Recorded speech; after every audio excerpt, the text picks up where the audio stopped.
اگر کوئی مسلمان قرآن پاک پڑھنا نہیں جانتا تو سب سے پہلے قرآن پاک پڑھنا ضرور سیکھیں۔ اس کو پڑھنا اپنی زندگی کا مشن بنا لیں۔ جب تک آپ قرآن پاک دیکھ کر پڑھنا نہیں جانتے تب تک سورہ اخلاص یاد کر لیں، کیونکہ آج ہمارا سب سے خاص وظیفہ سورہ اخلاص کا وظیفہ ہے۔ اس کے بے شمار فائدے ہیں۔ یہ سورہ الفاظ میں چھوٹی لیکن فضائل میں پہاڑوں سے بھی وزنی سورت ہے۔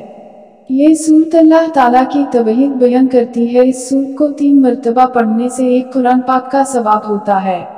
تواصلے اگر کوئی مسلمان قرآن پاک نہیں پڑھ سکتا تو قرآن پاک پڑھنا ضرور سیکھے۔ آج ہم اس مختصر سی سورت کے فضائل کے بارے میں بھی بات کریں گے۔ روزانہ سورۃ اخلاص باوضو ہو کر 200 بار پڑھنے سے 9 فائدے حاصل ہوتے ہیں۔ اللہ تعالیٰ 300 غضب کے دروازے بند کر دیتے ہیں، مثلاً دشمنی، قہر، فتنہ، ناراضگی، اور یہ آپ کو معلوم ہوگا کہ جب اللہ تعالیٰ ناراض ہوتے ہیں تو اللہ تعالیٰ انسان سے نعمتوں کو چھین لیتا ہے۔ جب اللہ راضی ہوتا ہے تو غضب کے دروازے اللہ تعالیٰ بند کر دیں گے تو انسان پر رحمتوں کے دروازے کھول دے گا۔ اس کے علاوہ 200 مرتبہ سورۃ اخلاص پڑھنے کا فائدہ یہ ہے کہ اللہ تعالیٰ اس شخص پر 300 رحمت کے دروازے کھول دے گا، رحمتیں ہی رحمتیں برسیں گی۔ اور اس کا تیسرا فائدہ یہ ہے کہ اللہ تعالیٰ 300 رزق کے دروازے کھول دے گا۔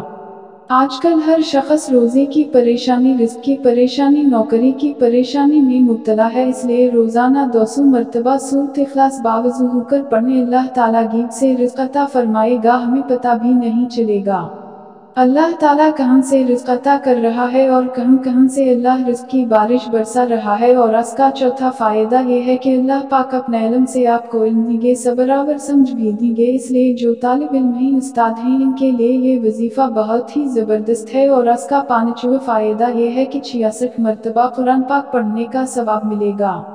اور اس کا چھٹا فائدہ یہ ہے کہ 50 سال کے گناہ اللہ پاک معاف فرما دیں گے۔ اور ساتواں فائدہ یہ ہے کہ اللہ پاک جنت میں بنگلے عطا فرمائیں گے اور ہر بنگلے کی 70,000 دروازے ہوں گے۔ دوستو، یہ بہت ہی مختصر سا وظیفہ ہے، اس کو ضرور کریں۔ اور آٹھواں اس کا فائدہ یہ ہے کہ 2000 رکعت نفل پڑھنے کا فائدہ ہوگا۔ اور 9 فائدہ یہ ہے کہ جب بھی مرے گا جنازے میں 1,10,000 فرشتے شمولیت کریں گے۔ انشاءاللہ دوستو، یہ وہ وظائف ہیں جو ہم تک